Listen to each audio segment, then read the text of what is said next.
আসসালামু আলাইকুম রহমতুল্লাহি ওবরকাতুহু। সম্মানিত দর্শক, বাংলাদেশের রাজনীতি ক্রমশ জটিল থেকে জটিলতর হচ্ছে, বিশেষ করে আন্তর্জাতিক অঙ্গনে। আপনারা জানেন যে বাংলাদেশে এখন অন্তত ৫টি পঞ্চপাণ্ডব বলতে পারেন, ৫টি রাষ্ট্র সরাসরি আমাদের রাজনীতির ব্যাপারে নাক গলাচ্ছে, অভ্যন্তরীণ বিষয়ে হস্তক্ষেপ করার চেষ্টা করছে এবং বন্ধুর বেশে আমাদের বুকে অথবা পিঠে আমি কিছু বললাম না, কিছু একটা করার চেষ্টা করছে। সেই রাষ্ট্রগুলোর মধ্যে ১ নম্বর হলো আমেরিকা, এরপরে ইউরোপের রাষ্ট্রগুলোর মধ্যে তুরস্ক, এশিয়ার রাষ্ট্রগুলোর মধ্যে চীন, পাকিস্তান এবং ভারত। এই ৫টি রাষ্ট্র। আপনি যখনই কোনো একটা জায়গাতে দেখবেন এরকম সংখ্যা ৫টি সংখ্যা হয় পঞ্চপাণ্ডব। সেই পঞ্চপাণ্ডব যখন কোথাও একত্রিত হয়, সেখানে একটা যুদ্ধ অনিবার্য হয়ে পড়ে।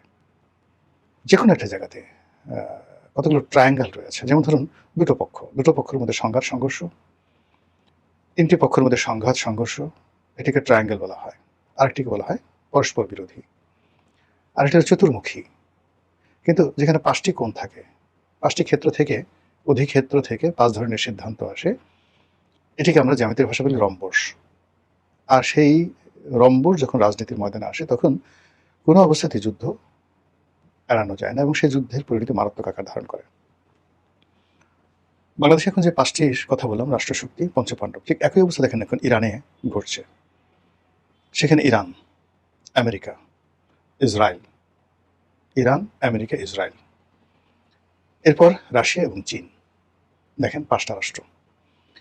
এই ৫টি রাষ্ট্রের যে স্বার্থ এবং অন্যান্য যে বিষয়, এই পুরো বিষয়, পুরো মধ্যপ্রাচ্য, হরমুজ প্রণালী এবং আরেকটা হরমুজ প্রণালীর মতো গুরুত্বপূর্ণ আরেকটি প্রণালী রয়েছে, যেটা বাব আল মান্দ, ইয়ামেনের কাছাকাছি, যেটি হুতিরা নিয়ন্ত্রণ করতে পারে।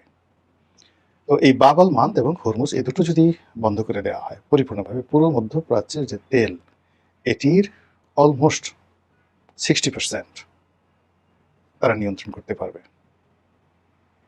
তো সেই বিষয়গুলো এখন খেলছে ৫টি পক্ষ। এর কারণে দেখুন বারবার সমঝোতা হচ্ছে, বন্ধ হচ্ছে, আবার সেই যুদ্ধ শুরু হয়ে গেছে। বাংলাদেশে একই অবস্থা। বাংলাদেশে ১৭টি বছর ধরে আওয়ামী লীগ প্রাণান্ত চেষ্টা করেছে মোটামুটি একটা সমঝোতাপূর্ণ সম্পর্ক ৩টি শক্তির সঙ্গে রাখার জন্য। ১ নম্বরে ভারত, ২ নম্বরে চীন। এখানে তারা মোটামুটি সফল হয়েছে। কিন্তু আমেরিকার সঙ্গে তারা পেরে ওঠেনি। শেখ হাসিনা প্রাণান্ত চেষ্টা করেছিলেন আমেরিকার সঙ্গে একটি সম্পর্ক, যেটা পাকিস্তান করেছে। পাকিস্তান চীনের সঙ্গে সম্পর্ক রাখছে, আমেরিকার সঙ্গে সম্পর্ক রাখছে, আবার রাশিয়ার সঙ্গে ইরানের সঙ্গে কিন্তু তার সম্পর্ক ভালো আছে। এটা পাকিস্তানের ভৌগোলিক অবস্থা, পরমাণু শক্তি, অন্যান্য সব মিলে হয়তো পাকিস্তান পেরেছে, বাংলাদেশ সেটা পারেনি।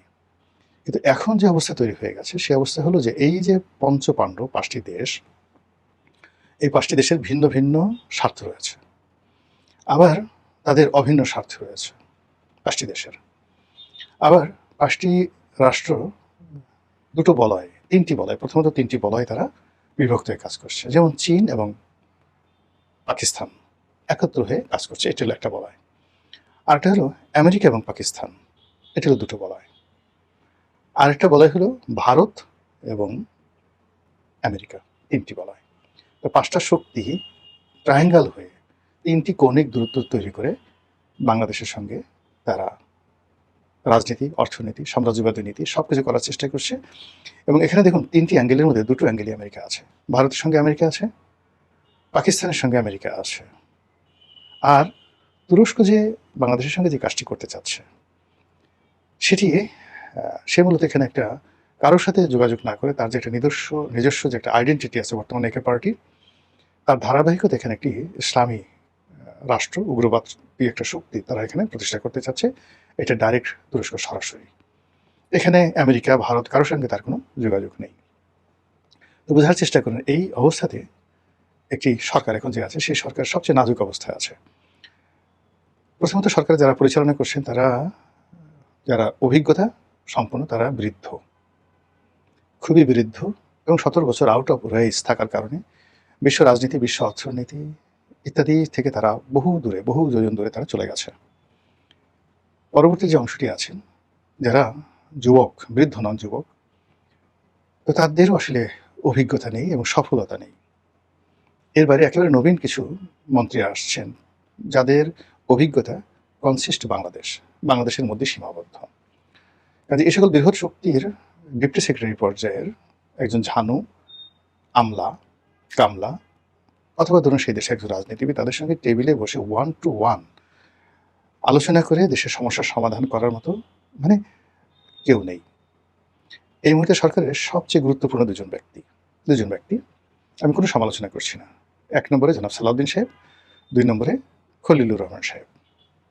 এখন সালাউদ্দিন সাহেব এবং খলিলুর রহমান সাহেব নরেন্দ্র মোদীর সঙ্গে বা ডোনাল্ড ট্রাম্পের সঙ্গে বৈঠক করবেন, সেটা অনেক পরের বিষয়। খালি জাস্ট দেখুন, বাংলাদেশে নিযুক্ত মার্কিন রাষ্ট্রদূত মিস্টার ব্রেন্ট ক্রিস্টেনসেন কিংবা পাকিস্তানের রাষ্ট্রদূত, ইভেন ইরানের রাষ্ট্রদূত, ওনাদের সঙ্গে যখন এই দুজন ক্ষমতাধর ব্যক্তি পাশাপাশি বসেন, দাঁড়ান, এদের বডি ল্যাঙ্গুয়েজ লক্ষ্য করুন, তারপর এদের দিকে তাকান, আমার কাছে কি মনে হয় যে ওনাদের পাশে আমাদের দুজন ক্ষমতাধর লোকদেরকে কিভাবে মানায় এবং কেমন দেখায়, তাহলে আপনি বুঝতে পারবেন এখানে আউটপুট কিভাবে আসে। অথবা ধরুন প্রধানমন্ত্রী, এখন প্রধানমন্ত্রীকে উপস্থাপন করার জন্য সামাজিক মাধ্যম এখন একটা গুরুত্বপূর্ণ প্ল্যাটফর্ম।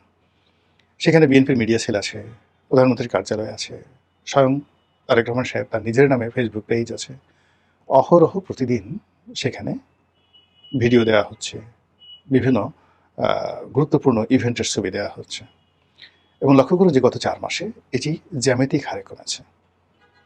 এখন এই সকল পেজের যে কোনো খবর মানে তাদের ব্যাপারে মানুষের কোনো আগ্রহ নেই, লাইক কমেন্ট কিচ্ছু নেই। ফলে এই সরকারকে সবাই বলতো যে এটি ফেসবুকের সরকার, সেই ফেসবুকের সরকার এখন ফেসবুকের সরকার হয়ে গেছে। তো এই সকল পেজে যেটি দেখা যায় যে স্বয়ং সরকার প্রধান তার জীবনের বা দৈনন্দিন কর্মের উল্লেখযোগ্য বিষয়গুলো আপনি কি দেখেন? তিনি ফ্যামিলি কার্ড বিতরণের জন্য ঢাকার বাইরে যাচ্ছেন, নিজ হাতে কোদাল দিয়ে মাটি কাটার জন্য ঢাকার বাইরে যাচ্ছেন গাড়িতে করে। নাসিরুদ্দিন পাটোয়ারি বলছেন যে এই কাজগুলো আপনি গাড়িতে করে যাচ্ছেন প্রেম করার জন্য। বুঝেন প্রধানমন্ত্রীর মর্যাদাটা কোন পর্যায়ে উঠে গেছে বা নেমে গেছে। তারপর তার যে রাষ্ট্রীয় আচার, সেই আচারে গিয়ে দেখুন যে যখন কোনো একজন রাষ্ট্রদূত যাচ্ছেন তার সঙ্গে দেখা করার জন্য, সেখানে প্রধানমন্ত্রী ছবি তুলছেন, কথা বলছেন, হাউ ডাজ ইট লুকস, এটা দেখতে আপনার কাছে কেমন লাগে? এরপরে তিনি অন্যান্য যে সকল বৈঠক করছেন, নন ফর্মাল ওয়েতে অনেকের সঙ্গে কথা বলছেন, প্রতিদিনই একটা না একটা ঘটনা ঘটছে। এই পুরো জিনিসগুলোর মধ্যে আপনি দেখবেন যে সরকার আসলে হাঁপিয়ে উঠছে। তারা সিদ্ধান্ত নিতে পারছে না যে কখন কি করা দরকার। ঠিক সেই সময়টিতে এখানে এই যে 5টি পক্ষ, পঞ্চপাণ্ডব, এই পঞ্চপাণ্ডবের 3টি ট্রায়াঙ্গেল, এর বাইরে সরাসরি 2টো রাষ্ট্র সিঙ্গেল ওয়েভে খেলছে। তো সেই 3টে রাষ্ট্রের মধ্যে ডাইরেক্ট বেশি সিঙ্গেল ওয়েভে খেলছে চীন, সিঙ্গেল ওয়েভে খেলছে তুরস্ক আর দিল্লি। তো বাকি বিষয়গুলো নিয়ে যদি আমি বলতে যাই, এতে করে আপনাদের ধৈর্যচ্যুতি ঘটবে এবং ভিডিওর পরিমাণ বড় হবে। আমি শুধু দিল্লিকে নিয়ে মানে যতটুকু আমি বুঝেছি সেটা হলো দিল্লি সেই 2017-18 সন থেকেই আওয়ামী লীগের উপর বিরক্ত। এর কারণে দিল্লি মনে করছে দুটো বিষয় দিল্লির অ্যাজ এ হোল, যে আওয়ামী লীগ নামক যে দলটি, বাংলাদেশের যে স্বাধীনতাটি বা শেখ পরিবার, এটি মূলত দিল্লির অবদান রাষ্ট্রীয়ভাবে। তো তারা তাদেরকে সবসময় চেয়েছে দিল্লির দাস বা দিল্লির দাসী হিসাবে। এখানে বাংলাদেশে যিনি রাষ্ট্রদূত আসবেন, তিনি ডিপটি অ্যাম্বাসেডর হন বা অ্যাম্বাসেডর হন, তিনি প্রধানমন্ত্রীর দরবারে সর্বেসর্বা থাকবেন। কিন্তু যে কোনো কারণে হোক শেখ হাসিনা বা বঙ্গবন্ধু, এরা দুজনই এই জিনিসটি কখনো মানতে পারেননি। তো মানতে না পারার কারণে অনেক রাজনৈতিক ঘটনাগুলো ঘটেছে, যেগুলো বিভিন্ন বইতে ঐতিহাসিকভাবে এই বিষয়গুলো উঠে এসেছে। যারা বঙ্গবন্ধুর ঘনিষ্ঠজন ছিলেন, ইসলামপন্থী সাংবাদিক বা শেখ হাসিনার ঘনিষ্ঠজন ছিলেন, তারা কিন্তু এই বিষয়গুলো জানেন যে আসলে পর্দার আড়ালে কী ঘটনাগুলো ঘটে। তো যেটা বলছিলাম যে 2016-17 সনের পরই শেখ হাসিনা প্রাণান্ত চেষ্টা করেছেন ইন্ডিয়ার একটা বলয় থেকে বের হয়ে আরেকটি বলয় তৈরি করার জন্য, এবং ইন্ডিয়া ঠিক সেই সময়টা থেকেই বিএনপির সঙ্গে, জামাতের সঙ্গে বিভিন্ন অ্যাঙ্গেলে তারা যোগাযোগ শুরু করেছে। কিন্তু এই দুটো দলকে কখনোই তারা প্রেডিক্টেবল অবস্থায় পায়নি। ঘুরে ফিরে তাদের কাছে মনে হয়েছে আওয়ামী লীগের মন্দের ভালো। এবং এইভাবে টানাপোড়েনে যখন 2018 সালের যে নির্বাচনটা হলো, বলা হয়ে থাকে 2018 সালের নির্বাচনে ইন্ডিয়ার যে মাস্টার প্ল্যান ছিল বা শেখ হাসিনার যে ডিজায়ার ছিল, এটার অ্যাগেনস্টে গিয়ে সম্পূর্ণ চীন এখানে খেলে দেয়। এবং চীন যেভাবে ডিজাইন করে নির্বাচনের ঠিক একদিন আগে, ঠিক সেইভাবে নির্বাচনের ফলাফল হয় এবং আওয়ামী লীগের যে রাজনৈতিক মৃত্যু, বিশ্বাসযোগ্যতা, গ্রহণযোগ্যতা একেবারে জিরোতে পৌঁছে যায়। Sheikh Hasina become just a puppet.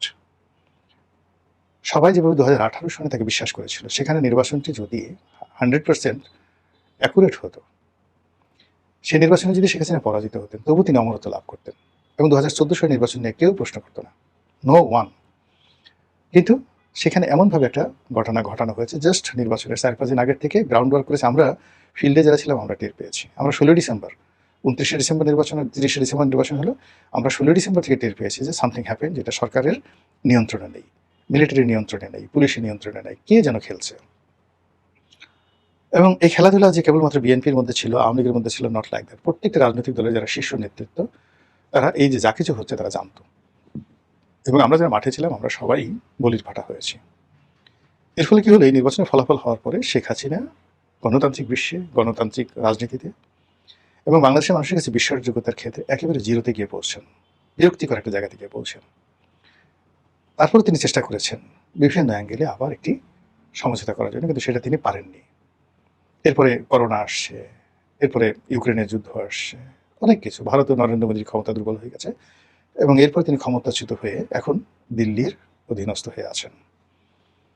এখন দিল্লি আওয়ামী লীগকে নিয়ে এবং শেখ হাসিনাকে নিয়ে খেলছে। কিন্তু খেলার আগে দিল্লি বেশ কয়েকবার চেষ্টা করেছে জামাতের সঙ্গে একটা সমঝোতা করার জন্য, তারা চেষ্টা করেছে বিএনপির সঙ্গে সমঝোতা করার জন্য। এটা এখন ওপেন সিক্রেট। কিন্তু গত 4 মাসের ধারাবাহিকতায় কিংবা ধরুন গত 2 বছরের ধারাবাহিকতায় দিল্লি এককভাবে বিএনপি এবং জামাত কাউকে বিশ্বাস করতে পারছে না। আবার তারা মনে করছে যে মন্দের ভালো হিসেবে আওয়ামী লীগ তাদের কৌশলগত পার্টনার। কাজেই শেখ হাসিনাকে রেখে হোক, শেখ হাসিনাকে বাদ দিয়ে হোক, আওয়ামী লীগের মাধ্যমে তারা বাংলাদেশে তাদের যে মিশন, সেই মিশনটা তারা চালু করতে চায় এবং এটার প্রেক্ষিতে একটার পর একটা তারা যাকে বলা হয় ছক্কা মেরে যাচ্ছে। শেখ হাসিনাকে দিয়ে যে সকল কথা বলানো হচ্ছে বা তিনি যে সকল কথাবার্তা নিজে স্বপ্রণোদিত হয়ে বলছেন, যেটা দিল্লি আবার ওন করছে এবং শেখ হাসিনা আসতে চান, সরকার তাকে আইনগতভাবে ফেরত আনতে চান। শেখ হাসিনা জোর করে বাংলাদেশে এসে তিনি তার রাজনৈতিক অধিকার প্রতিষ্ঠা করতে চান, অন্যদিকে সরকার তাকে আসার সঙ্গে সঙ্গে গ্রেপ্তার করতে চান। এইগুলোর যে সেন্টিমেন্ট, পাবলিকের যে সেন্টিমেন্ট, এটি ভারত তীক্ষ্ণ দৃষ্টিতে দেখছে এবং দেখার পরে ভারতের যে সাম্প্রতিক যে কথাবার্তা, সেই কথাবার্তা তারা আরও নিশ্চিত হয়ে গেছে যে দে আর রাইট। তারা যে আওয়ামী লীগের পক্ষে আছে, এখনও পর্যন্ত আওয়ামী লীগ বাংলাদেশের সবচেয়ে সুসংবদ্ধ রাজনৈতিক দল, এখনও পর্যন্ত অর্থনৈতিকভাবে সচ্ছল, এখনও পর্যন্ত রাজনৈতিক দলগুলোর মধ্যে মানে নেতৃত্বের পর্যায়ে শেখ হাসিনার যে কমান্ড রয়েছে, সেই কমান্ড এখন জামাতের আমিরের নেই, তার নিজের দলে। বর্তমান প্রধানমন্ত্রী তার নিজের দলের মধ্যে তার সেই কমান্ড নেই। আর শেখ হাসিনা প্রবাসে থেকেও কারোর সঙ্গে সরাসরি দেখা না করে শুধুমাত্র 1-to-1 তিনি যারা দেখা করতে আসেন তাদের সাথে দেখা করেন উইদাউট ভিডিও। কোনো মানে যাকে বলা হয় ছবি যেন বাইরে না আসে, সে কোথায় আছে, সিক্রেটলি তাকে সেখানে রাখা হয়েছে। এর বাইরে তিনি কোনো অবস্থাতেই তার অবস্থানটা ভিডিওর মাধ্যমে দেন না। কেন দেন না? আমি এটা মনে করলাম যে সে কি মরে গেল কিনা, অন্য কোনো ঝামেলা হলো কিনা। কিন্তু দেখা গেল যে এখন টেকনোলজি এমন একটা জায়গাতে এসে গেছে। এই যে আমি ভিডিওটা করেছি, এই ভিডিওর ফুটেজ দেখে, চারিদিকের ওয়াল দেখে টেকনোলজি দিয়ে বলা সম্ভব যে আমার এই ভিডিও ধারণ করার যে জায়গাটির নাম কি, হোল্ডিং নম্বর কত, সময় কত, কোন সময় আমি ভিডিও করছি, এগুলো হুবহু বের করা সম্ভব। এবং এই কারণে শেখ হাসিনা কোনো ভিডিও ক্লিপ ভারত ছাড়ছেন না বা শেখ হাসিনা নিজে দিচ্ছেন না বা তার উপদেষ্টারা দিচ্ছেন না। কিন্তু ঘটনা যেভাবেই ঘটানো হচ্ছে, একটার পর একটা পরীক্ষামূলকভাবে কথা বলা হচ্ছে, ঢাকাতে মানে এই স্লোগান দেওয়া হচ্ছে, অনুষ্ঠান করানো হচ্ছে, যা কিছু করা হচ্ছে করে দিন শেষে ভারত যে সিদ্ধান্তে আজকের দিন পর্যন্ত তাদেরকে মনে হচ্ছে তারা আওয়ামী লীগকে নিয়েই মানে চিন্তা ভাবনা করছে, তারা আওয়ামী লীগকে নিয়েই খেলতে চাচ্ছে, আওয়ামী লীগকে খেলাতে চাচ্ছে এবং আওয়ামী লীগকে দিয়ে সরকারকে চাপ দিতে চাচ্ছে। কাজেই সামনের যে দিনগুলো, সেই দিনগুলো যে খুব সহজ হবে আমার কাছে এটা মনে হচ্ছে না। মহান আল্লাহ আমাদের সবাইকে হেদায়েত দান করুন এবং হেফাজত করুন। আসসালামু আলাইকুম ওয়া রাহমাতুল্লাহি ওয়া বারাকাতুহু।